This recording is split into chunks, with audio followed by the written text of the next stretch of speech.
1వ అధ్యాయము 28వ వాక్యమును చదువుదాం. అందరు తీయండి. ఆదికాండ గ్రంథం 1వ అధ్యాయం 28వ వాక్యం. దేవుడు వారిని ఆశీర్వదించెను, ఎట్లనగా మీరు ఫలించి అభివృద్ధి పొంది విస్తరించి భూమిని నిండించి దానిని లోపరుచుకొనుడి. చాలు. తండ్రి అయినటువంటి దేవుడు, సర్వ సృష్టికర్త అయినటువంటి ఆ ప్రభు, భూపతులకు అధిపతి అయినటువంటి ఆ యేసయ్య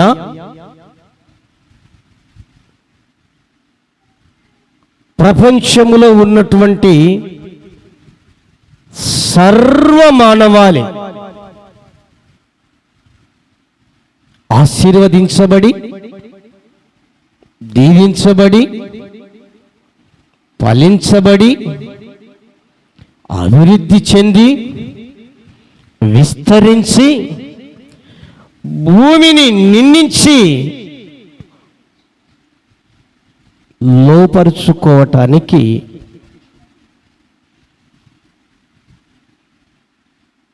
నీకు, నాకు, మనకు, సర్వ మానవాళికి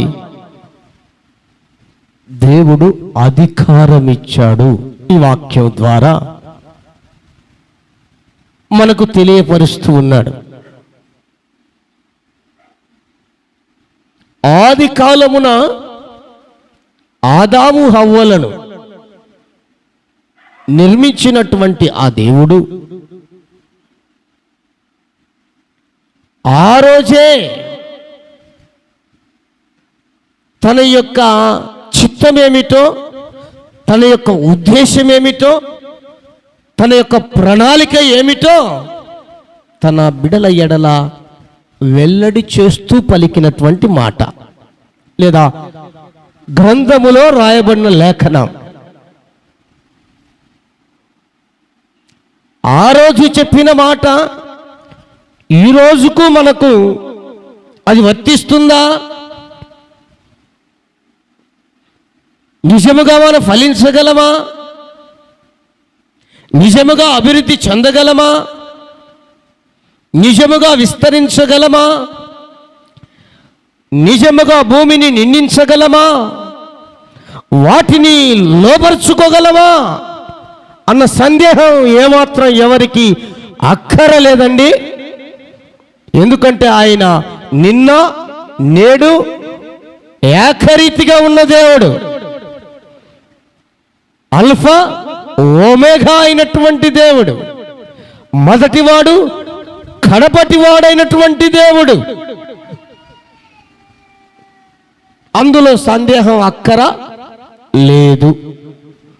ఈ రోజున కూడా మనం ఎవరమండి? చెప్పాలి. మనం ఎవరము? చెప్పండి. దేవుని బిడ్డలము. ధైర్యంగా చెప్పండి. చెప్పలేకపోతే మీకే సందేహం ఉన్నట్టుగా ఉంటుందిగా. మనం ఎవరమండి? దేవుని బిడ్డలం. ఆదాము హవ్వలు ఎవరు? దేవుని బిడ్డలే. వారితో చెప్పిన మాటే మనతో చెప్తున్నాడు. ఆ రోజున్న దేవుడే ఈ రోజున ఉన్నాడు. అందుకు వారితో చెప్పిన మాట మనకు వర్తిస్తుందంటే 100% వర్తిస్తుంది. దేవునికి స్తోత్రం. హల్లెలూయా. ఇది ఎలాగ వర్తిస్తుంది అంటే, ఏ వ్యక్తి అయినా, ఏ మనిషి అయినా, ఏ మానవుడైనా, ఏ నరుడైనా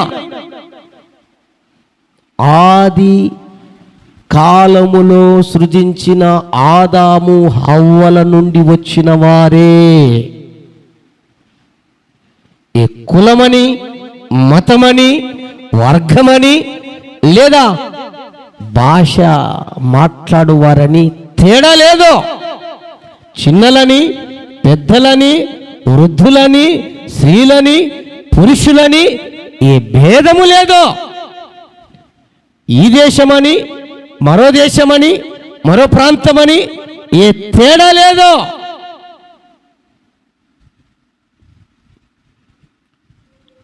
ఆ విషయం మనకు రూఢిపరచబడాలంటే మన అమ్మను పోయి మనం అడిగితే చెబుతుంది. ఏమని? అమ్మా, మీ అమ్మ ఎవరు? ఇదిగో పలానా అమ్మ, మా అమ్మ దేవుని వల్ల బ్రతికింటే చెబుతుంది, లేదంటే చనిపోయింది పలానా పేరు అని చెబుతుంది. లేదు, పోయి బ్రతికున్నామను మీకు అమ్మమ్మ అవుతుంది కదా. అమ్మమ్మ, మీ అమ్మ ఎవరు అడగండి. ఆ అమ్మ ఉండదు కనుక మా అమ్మ పలానమ్మ అని పేరు చెప్తుంది. అలా వాళ్ళమ్మని అడిగారు అనుకో, మాయమ్మ ఇది, మాయమ్మ ఈమె, మాయమ్మ ఈమె. చివరికి వచ్చే లోపల చివరామె ఉంటుందే, మీ అమ్మ ఎవరు అని చెబితే మా అమ్మ హవ్వ అని చెబుతుంది. దేవునికి స్తోత్రం, హల్లెలూయా. మా నాన్న ఆదాము అని చెబుతుంది. అర్థమైందా అండి? అంటే దాని అర్థం ఏంటి? ఏ వ్యక్తి అయినా, ఏ మనిషి అయినా అక్కడి నుండి వచ్చిన వారే. ఇక వేరే కుక్క నుండో, నక్క నుండో, కోతి నుండో వీటి నుండి వచ్చిన వాళ్ళు ఎవరు లేరు. ఇది ఒట్టి అపోహ.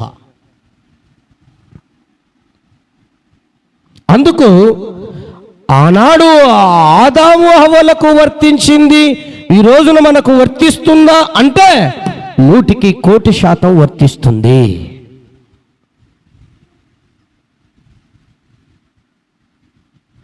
అది ఎలాగనో వెల్లడి చేశాడు తన ప్రియ కుమారుడైనటువంటి క్రీస్తు ద్వారా కూడా మరలా.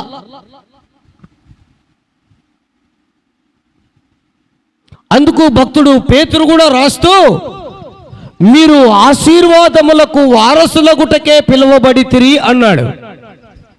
దేనికోసం అంటండి? ఆశీర్వాదమునకు వారసులం. ఆశీర్వాదములకు దాసోహం కాదు, ఆశీర్వాదములకే వారసులం మనం. ఎందుకు ఆ మాట అన్నాడంటే, ఇదిగో ఆయన ఆ రోజునే దీవించాడు ప్రజల్ని. హల్లెలూయా. ఆ రోజే దీవించాడు ప్రజల్ని. మీరు ఫలించండి, మీరు అభివృద్ధి చెందండి, మీరు విస్తరించండి, మీరు భూమిని నిండించండి, దాని మీరు లోపరుచుకొనండి, ఆశీర్వదించబడండి, దీవించబడండి అని ఆ రోజునే చెప్పాడు మనకి. కానీ మనమే ఆశీర్వాదాలు పొందుకొనుటకు ఆలస్యం అవుతుంది, అలసత్వం జరుగుతూ ఉంది. ఆశీర్వాదం పొందుటకు అర్హత లేకుండా ఉంది. అంతే తప్ప ఆయన ఆశీర్వదించే దేవుడు. అబ్రహాముతో అన్నాడు, అబ్రహామా, నేను నిన్ను ఆశీర్వదిస్తాను, నీవు ఆశీర్వాదమునకు కారకుడిగా ఉంటావు. అంటే దాని అర్థం ఏంటి? నిన్ను దీవిస్తాను, ఆశీర్వదిస్తాను, నువ్వే కాదు నీ ద్వారా ఆశీర్వదించబడతారు అని దాని అర్థం.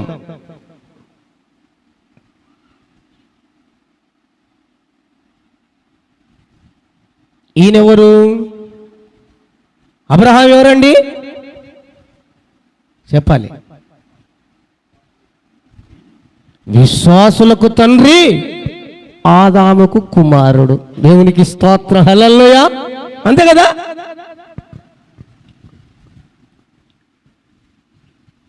కాబట్టి ఈ రోజున ప్రభు మనలో ఆశిస్తున్నది,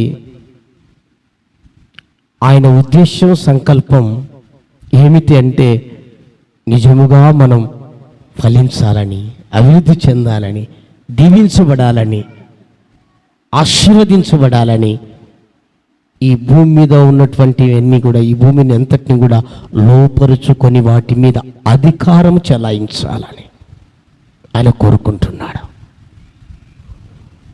ఈ రోజున ఆశీర్వాదం లేదని బాధపడవద్దు. ఏంటి నేను ఫలించలేకపోతున్నానని దిగులు చెందవద్దు. ఏంటి ఇంకా ఎన్ని రోజులైనా ఎన్ని సంవత్సరాలైనా అభివృద్ధి చెందట్లేదేనని ఆగమగమైపోవద్దు. దేవుడు తప్పక నిన్ను ఆశీర్వదిస్తాడు. ఇంకా అద్భుతమైన ఒక మాట చెప్పనా, ఆయన వచ్చింది దేనికోసం అంటే ఆశీర్వదించడానికి అని చెబుతూ, నీలాగా నాలాగా మనలాగా ఉన్నటువంటి పేదలను బీదలను పెంట కుప్పల మీద నుండి పైకి లేవనెత్తుట కొర్రకే. ఆమేన్, హల్లెలూయా. దేంట్లో నుంచి అంటండి? పెంట అంటే ఏంటి?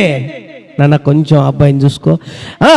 పెంట కుప్పల మీద ఉన్న మనలని లేవనెత్తుట కొర్రకే.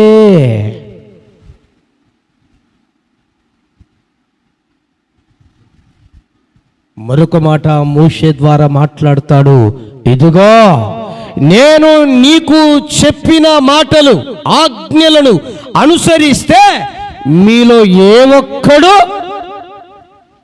బీదలాగా ఉండరు. బా, ఎంత అద్భుతమైనటువంటి మాటలండి, ఆశ్చర్యకరమైన మాటలండి. ఆయన వాగ్దానాలు చూడండి.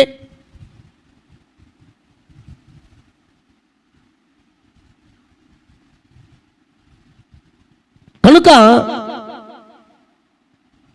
మనల్ని ఆశీర్వదించుట కొరకే ప్రభు మనల్ని ఏర్పాటు చేసుకున్నాడు, పిలిచాడు.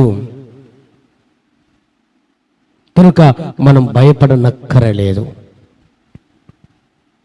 ఏ రోజైనా, ఏ దినమైనా, ఏ క్షణమైనా దేవుడు నిన్ను దీవించటానికి ఆయన సమర్థుడు, సర్వశక్తిమంతుడు. దేవునికి స్తోత్రం, హల్లెలూయా. అయిపోయింది ఇక నా పని. అప్పులతో కూడుకొని పోయాను, నాకు ఆస్తులేవి లేవు, తిరిగి చెల్లించటానికి కూడా అవకాశమే లేదు. చివరి స్టేజీ అని అనుకున్నా, చివరి గడియలో కూడా ఆయన అద్భుతం చేయగలిగిన అద్భుతకరుడు. హల్లెలూయా. అయిపోయింది ఇక నా పని. నా శరీరం అంతా గుల్లైపోయింది. నేను నడిచిన నడక వలన, నేను ప్రవర్తించిన ప్రవర్తన వలన నా ఆరోగ్యం నా నుండి క్షీణించిపోయి ఇక చివరి స్టేజిలో ఉంది. ఇక నా ప్రాణం పోతుంది అన్న కూడా ఆ చివరి గడియలో కూడా నీ ప్రాణాన్ని తెప్పరిల్ల చేస్తాడు దేవుడు. ఆమేన్, హల్లెలూయా. నీ ప్రాణమునకు ప్రాణాన్ని పోసి ఆయన ఈ లోకములో తన సాక్షిగా జీవింపజేస్తాడు. అంత ఆశ్చర్యకరుడు దేవుడు. ఇక అయిపోయింది. ఈ కుటుంబ పరిస్థితి ఇంత కష్టాల్లో కూరుకుపోయింది, నష్టాలలో కూరుకొని పోయింది. అసలు ఇక ఆదరించేవారే లేరు, ఆదుకునేవారే లేరు, ఇక హక్కును చేర్చుకునేవారే లేరు, పలకరించే పాపాల బోధ కూడా లేదు అనుకున్న సందర్భములో కూడా ఆయన ఒక్కసారిగా అలా ప్లేట్ను ఇలా ఉన్నదాన్ని అలా వేసినట్లుగా చెయ్యగలిగినటువంటి దేవుడు యేసుక్రీస్తు ప్రభుల వారు. హల్లెలూయా. నువ్వు ఎవరైనా సరే, ఇక్కడ ఉన్నా, వెలపట ఉన్నా, లైవ్లో చూస్తున్నా, దేవుడు నీతో మాట్లాడుతున్నాడు. నువ్వు ఏ స్థితిలో ఉన్నావో నాకు తెలియదు, దేవుడు నా నోట నుండి పలికిస్తున్నాడు. నువ్వు ఆ స్థితిలో ఉన్నావేమో కాదు, ఉన్నావు. దేవుడు అంటాడు, నేనున్నాను, భయపడవద్దు, నేను అనువాడను, ఉన్నవాడును, ఉన్నది లేనట్టు లేనిది ఉన్నట్లు చేయగలిగినటువంటి దేవుడను అని ఈ రోజున నీకు అభయమిస్తున్నాడు. ఏ దిక్కు లేదనుకున్నట్లుగానో, ఏ శరణ్యము లేదనుకున్నట్లుగానో, ఏ మార్గము లేదనుకున్నట్లుగానో, ఏ అవకాశాలు ఇక లేవు అనుకున్నట్లుగానో, ఇక ఏ సోర్స్ నాకు లేవనుకున్నట్లుగానో ఉన్న కూడా నా దేవుడు యేసయ్య అప్పటికప్పుడే నీ కనుల ఎదుటనే కార్యాలు జరిగించే దేవుడు. హల్లెలూయా! అద్భుతాలు చేసే దేవుడు. ఇలా చెప్పుకుంటూ వెళ్తే సాక్ష్య రూపంలో ఎన్నో నా జీవితంలో పరిచర్యలో నిన్నటికి నిన్న మొన్నటికి మొన్న 4వ తారీఖు జరిగిన మీటింగ్సే గొప్ప సాదృశ్యం. నేను అనుకున్నాను అప్పట్లాగా కాస్త నేను ప్రభువా పెట్టలేనేమో, జరిగించలేనేమో, నువ్వు చూస్తున్నావు కదా పరిస్థితులు ఎలా ఉన్నాయి అని మనసులో నేను అనుకున్నాను. అనుకొని నేను ప్రిపేర్ అయినది ఏంటంటే, సరే ఏదో అన్నం కలర్ చేంజ్ చేసి కాస్త ఉల్లగడ్డ కుర్మ తెచ్చి చేద్దాము అని అనుకున్నాను. అందులో కూడా నేను బయటికి పోయి ఎవ్వరికీ చెప్పలేదు. కేవలం సంఘం మటుకన్నా కాస్తన్నా కృతజ్ఞతగా 14 సంవత్సరాలు కాపాడాడు కదా, 15వ సంవత్సరంలో ప్రవేశింపజేశాడు కదా, కృతజ్ఞతగా దేవునిలో కనబడి దేవుణ్ణి కొంతైనా సమయాన్ని గడిపి దేవుని కనపరుద్దామని ఒక ఆలోచన కలిగి ఉన్నాను. అయితే నా ప్రియ దేవుని బిడ్డలారా, అద్భుతం, దేవునికి స్తోత్రం, హల్లెలూయా. మరి ఇలాంటి కార్యాలు జరిగిస్తూ ఉంటే నేను వెనకబడిపోతానా? దేవునికి స్తోత్రం, హల్లెలూయా.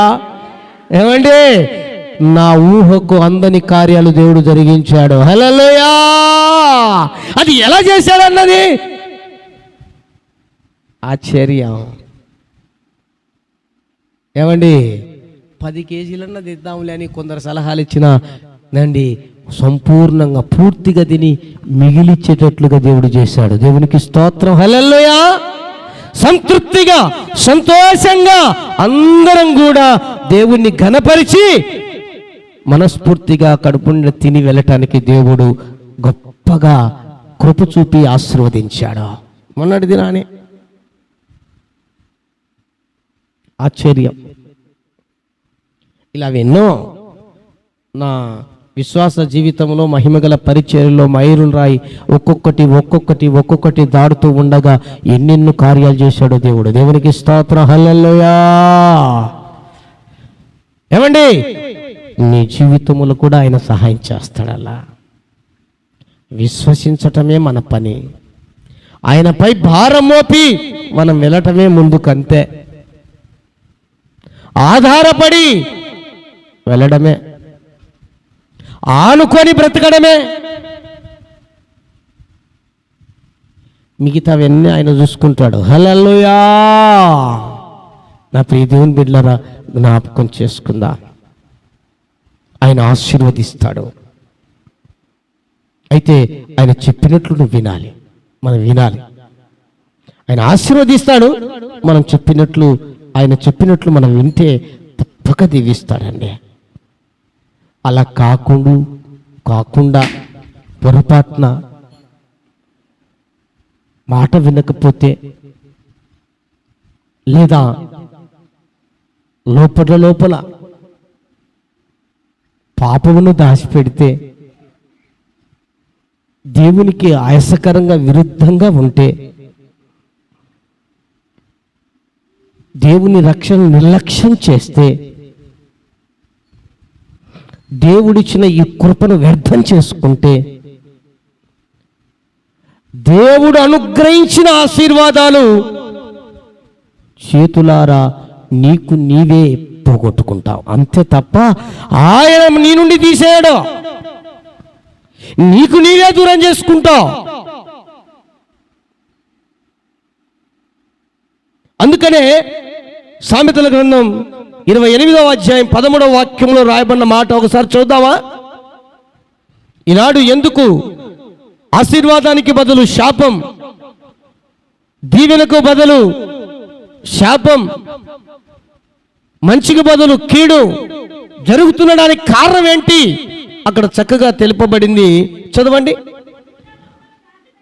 అతిక్రమములు దాచిపెట్టువాడు వర్ధిల్లడు, వాటిని ఒప్పుకొని విడిచిపెట్టిన వాడు కనికరము పొందును. హల్లెలూయా.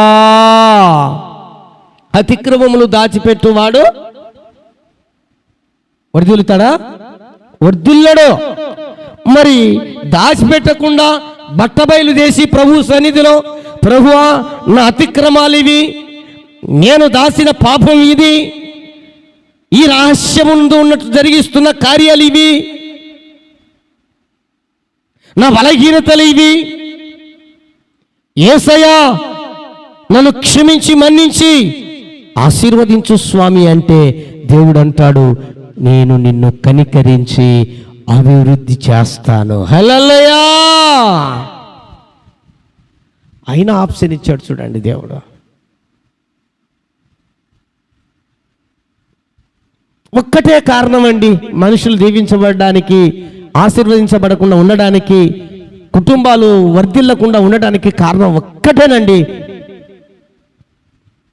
దేవునికి అయిష్టమైనటువంటి పాపం అనేటువంటి పరిస్థితులు ఉంటే, దాచబడినా దాచబడకపోయినా అవన్నీ నీ జీవితాన్ని నాశనం చేస్తాయి. రావలసిన ఆశీర్వాదాలు రానియకుండా అడ్డుగిస్తాయి. అందుకనే దాచిపెట్టకండి. దాచిపెడితే ఏమైపోయింది? ఒకరోజు, రెండో రోజు, మూడో రోజుకు చిన్నగా స్మెల్ వస్తుంది, నాలుగో రోజుకు కాస్త పాసిపోద్ది, ఐదో రోజుకు కాస్త కుళ్ళిపోయిద్ది, ఇక ఆరో రోజుకో ఏడో రోజుకో నువ్వు ఇంట్లో ఉండలేవు. అవునా కాదా? నువ్వు ఫ్రిడ్జ్లోనే పెట్టుకో, మహా అంటే ఇంకొక వారం ఎక్స్టెన్షన్ అవుతుంది అంతే.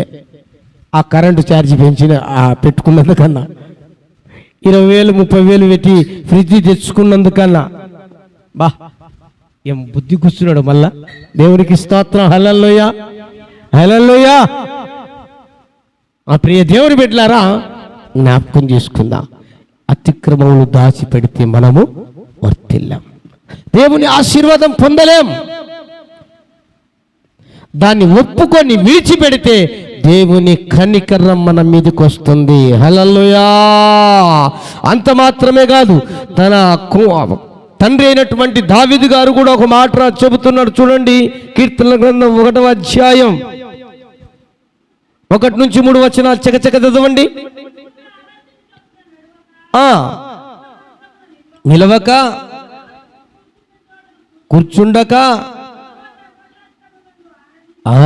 యెహోవా ధర్మశాస్త్రమునందు ఆనందించుచు దివారాత్రములు దానిని ధ్యానించువాడు ధన్యుడు.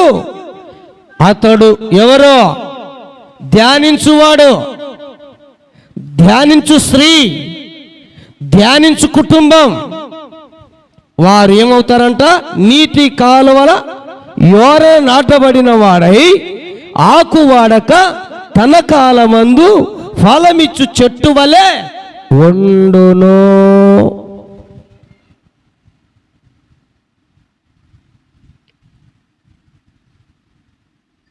ఒకటి దాచబడిన పాపం ఒప్పుకొని విడిచిపెట్టి కనికరం పొందితే దేవుడు ఆశీర్వదిస్తాడు. ఇక రెండో విషయం ఏంటంటే, ఆ తర్వాత దేవుని ధర్మశాస్త్ర గ్రంథమైనటువంటి బైబిల్ గ్రంథాన్ని దీవారాత్రులు ధ్యానించాలి. దీవారాత్రులు ధ్యానించాలి, చదవాలి. నేను చదివేసినంటే కుదరదు, చదువుతూనే ఉండాలి. ఎంతోమంది ఇక్కడ 1 సంవత్సరం పైన ఉన్నటువంటి వారు రక్షణ పొందారు? ఒకసారి మీ చేయి చూపండి. సంవత్సరం ఇంతకు ముందే రక్షణ పొందిన వాళ్ళు, సంవత్సరం లోపు కాదు, సంవత్సరం పైన, 1 2 3 4 5 6 సంవత్సరాలు అట్లా ఎట్లయినా ఎంతమంది ఉన్నారు? ఈ మధ్యలో ఎవరు లేరు కదండి. కొత్తగా వచ్చిన వాళ్ళు ఎవరు లేరు. నేను ఎత్తాల్సిన పని లేదు, కానీ కొత్తగా వచ్చిన వారు కూడా ఎవరు లేరు కదా.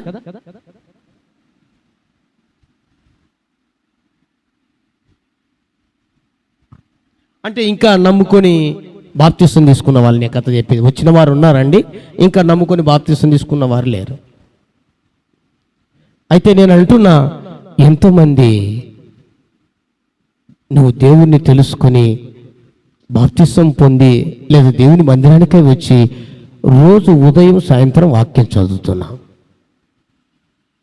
ఎంతమంది చదువుతున్నారు? దేవునికి స్తోత్రం. ప్రభు నిన్ను దీవించును గాకమ్మా. ఇంకా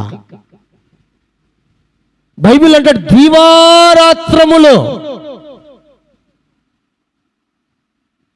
దేవుని వాక్యాన్ని ధ్యానించాలి. దేవుని ఆశీర్వాదం మనకు రావాలంటే, మనం ఫలించాలంటే, మన సమయం వచ్చినప్పుడు, మన కాలం వచ్చినప్పుడు, మన వరుస ఆ యొక్క పాయింట్ వచ్చినప్పుడు దేవుని చేత దీవించబడి వర్ధిల్లాలంటే దివారాత్రములు ఆనందించుచు ఏడ్చకుండా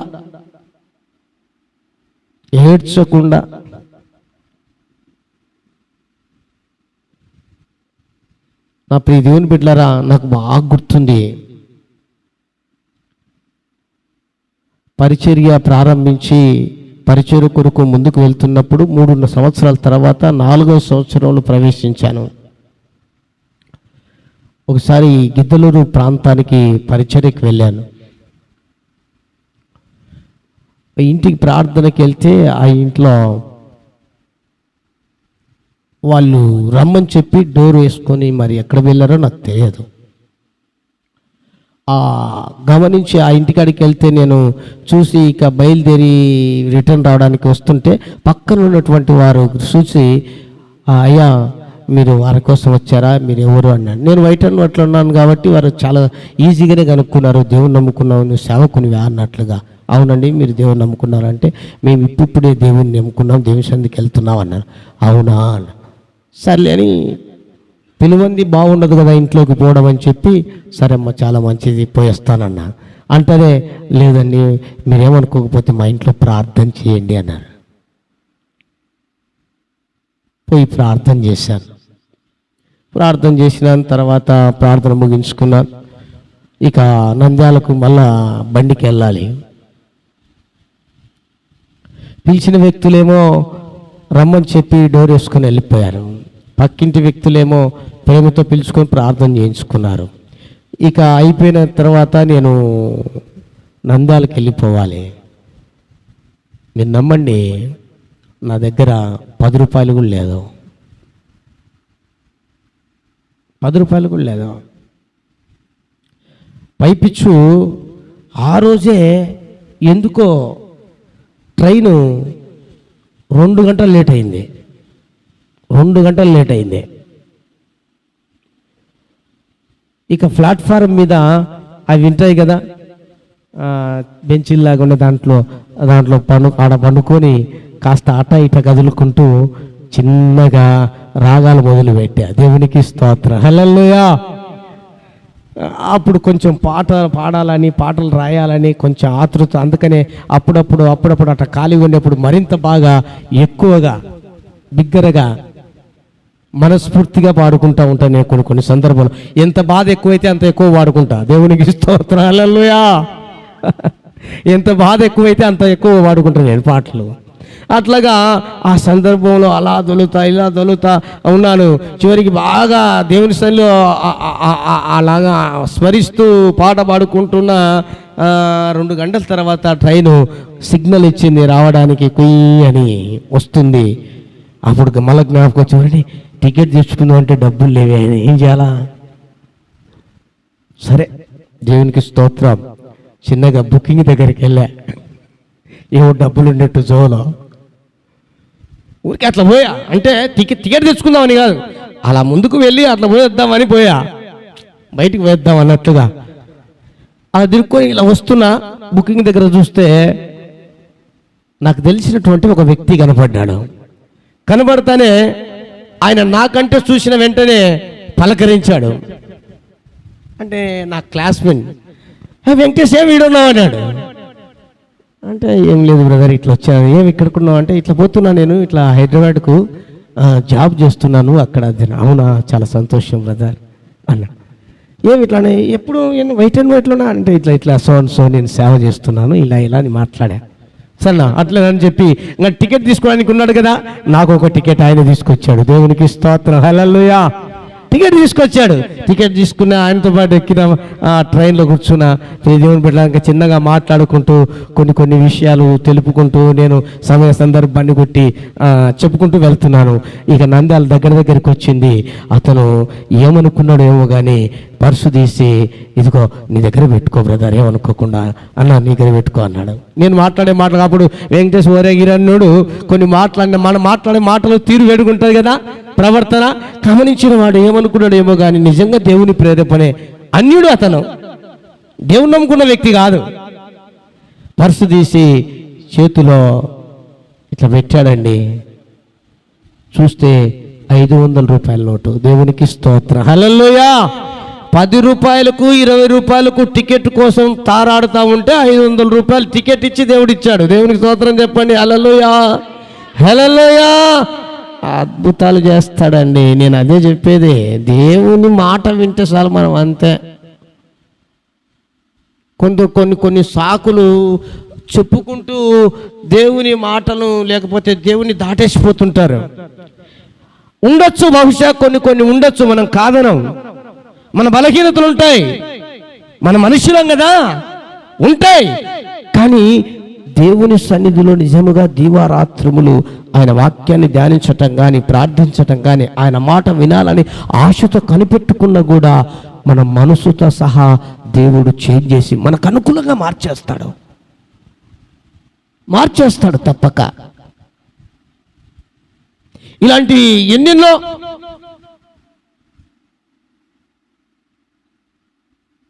మచ్చుకు కొన్ని మాత్రమే నేను అప్పుడప్పుడు సమయ సందర్భాన్ని చెప్తున్నాను. ఆశీర్వదించే దేవుడు అంతే. ఆశీర్వదించలేదు అంటే అది నీ సైడే లోపం, ఏంటో గుర్తించు. ఎక్కడో పొరపాటు గ్రహించు. ఒకవేళ ఏ పొరపాటు లేదు, ఏ లోపం లేదు, ఏ పాపం చేయట్లేదా, దేవునికి స్తోత్రం, మంచిది. అయితే నీ సమయం ఇంకా రాలేదో కనిపెట్టు. నీ కాలం అన్నాడు కదా, అతడు నీటి కాలువలన యోరన నాటబడిన వాడై ఆకు వాడక ఏమన్నాడు, తన కాలము అంటే తన సమయం వచ్చేంత వరకు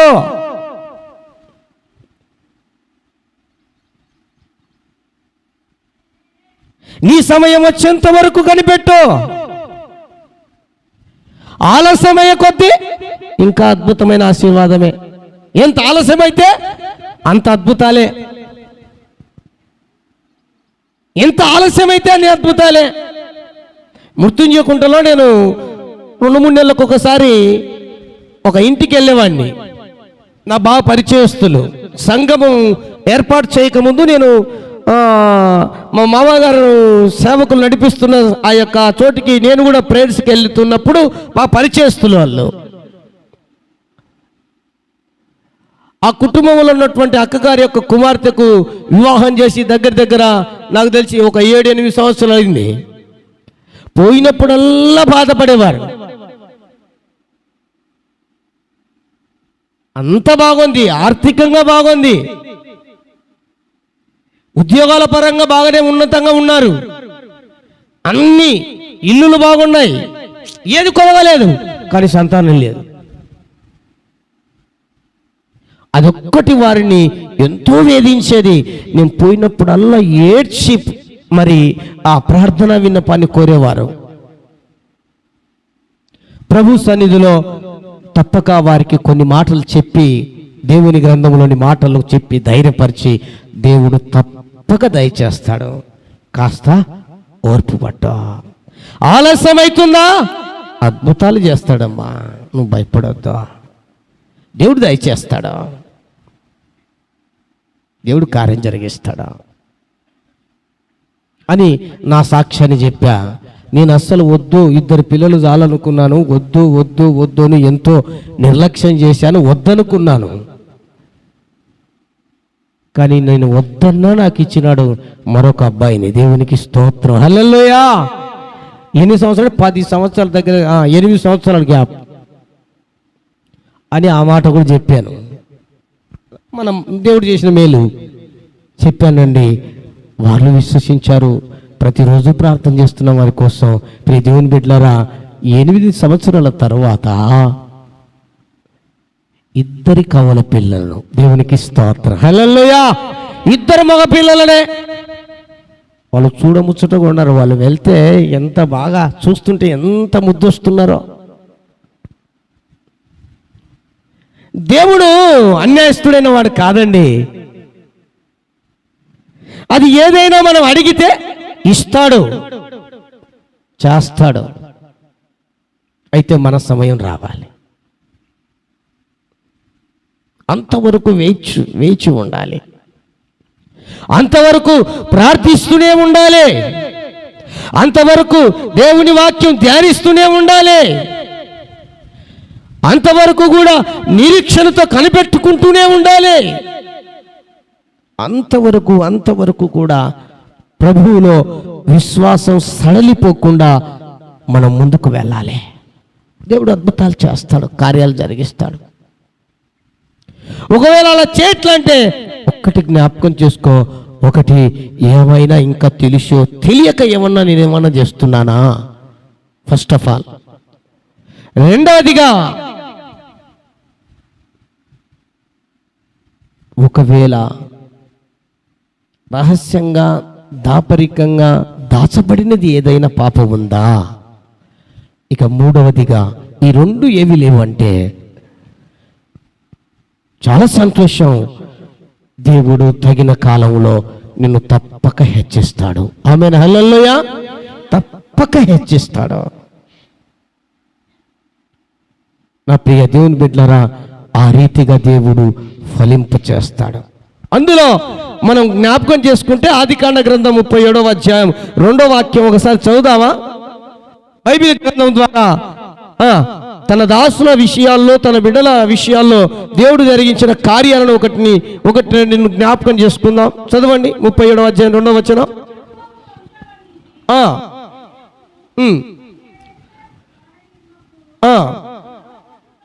కూడా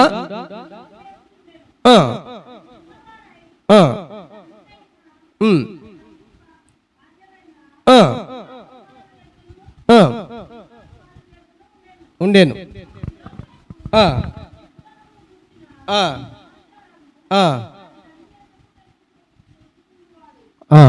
చాలు. అక్కడ యాకోబు సంతతిని గూర్చి తెలియజేస్తూ తన కుమారుడు, చిన్న కుమారుడు, ఎంతగానో ప్రేమించినటువంటి కుమారుడు యోసేపును గూర్చి తెలియచేస్తున్నాడు. ఆయన కంటే ఇంకా పెద్దలు ఉన్నారు, అతనే చిన్నవాడు. వారి నాన్న అప్పగించినటువంటి ఆ మందలను కాయిచు చక్కగా నాన్న చెప్పినట్లుగా వింటూ ఉన్నాడు. వాళ్ళ అన్నలైతే ఇంట్లో వాళ్ళ నాన్న చెప్పినట్లుగా విన్నట్లుగా యాక్షన్ చేస్తూ బయటికి వెళ్ళిన తర్వాత వాళ్ళ ఇష్టానుసారంగా తిరుగుతూ ఉన్నారు. అక్కడ రాయబడింది చెడు పనులు అని. అది ఏమేమో నాకు తెలియదు, కానీ ఇంకా చెడు పనులు అంటే మనకు తెలియని ఏమున్నాయి అన్నీ. అలాగా దేవునికి అయిష్టమైనటువంటివి, ఇష్టం లేనటువంటివి, చెడుగా ఉన్నటువంటివి అన్నీ చేస్తున్నారు. అవన్నీ చూచినటువంటి యోసేపు తూచా తప్పకుండా చూచినవన్నీ, విన్నవన్నీ తండ్రికి వచ్చి పూసగుచ్చినట్టుగా చెప్పేవాడు. నానా పెద్దన్న ఇలా, నానా చిన్నన్న ఇలా, నానా ఈ అన్న ఇలా అని ప్రతిది కూడా చెప్పేవాడు. అంటే దాని అర్థం ఏంది? చెడు అంటే యోసేపుకు చెప్పాలి అసహ్యం, ఇష్టం లేనిది.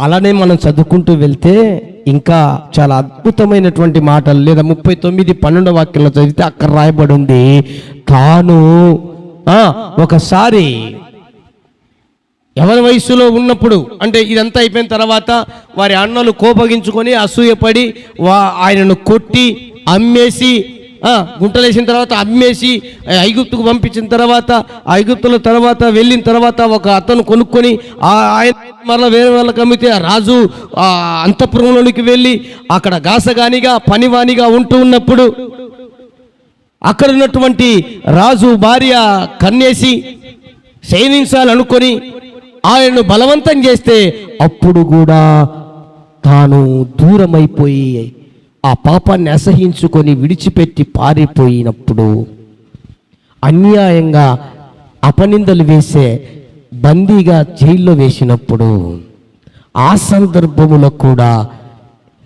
నేను ఇలా చేయమంటే చేయలేదు, అందుకు నన్ను వేశారని కూడా చెప్పలేదండి. అన్యాయంగా అపనిందలు వేసిన చక్కగా చెరసాలలో కూర్చున్న కూడా అక్కడ కూడా దేవుణ్ణి గణపరుస్తున్నాడు. కాలక్రమేణా సమయము ఇక వెళ్ళే కొద్దీ ఆయన వంతు వచ్చింది, ఆయన సమయం వచ్చింది. అద్భుతమైన రీతిలో రాజే విడిపించేటట్లుగా తీసుకొని రాబడి ఆ దేశానికి రాజంతటి వారిగా రాజుగా చేసి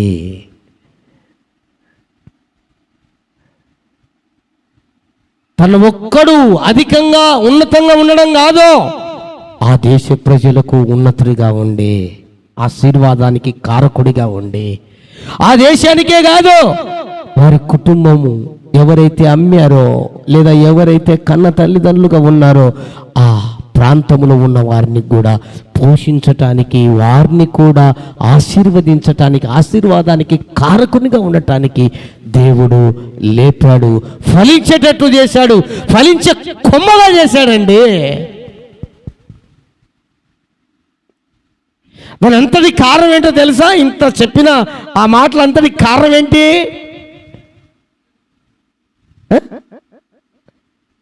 చెప్పాలి. అంతగా దేవుడు హెచ్చించడానికి, అంతగా దేవుడు ఆదుకొనడానికి, అంతగా దేవుడు ఆశీర్వదించడానికి, అంతగా అనేకులకు దీవెనకరంగా ఉండటానికి కారణం ఒక్కటే, కష్టం మీద కష్టం వచ్చి పడతా ఉంది.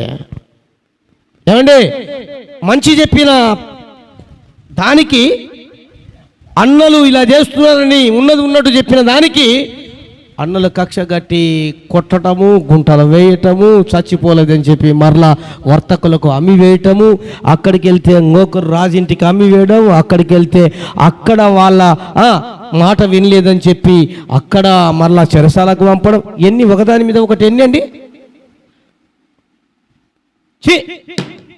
నేను ఇంత న్యాయంగా నీతిగా ఉన్నా, యథార్థంగా బ్రతుకుతున్నా, ఏంది నాకు ఈ జీవితం వద్దులే, మందిరం వద్దు, దేవుడు వద్దు, మనుషులొద్దు, ఈ భూమి వద్దు, ఈ లోకమే వద్దు, ఓత దూరంగా సన్యాసిగా అనుకున్నాడా?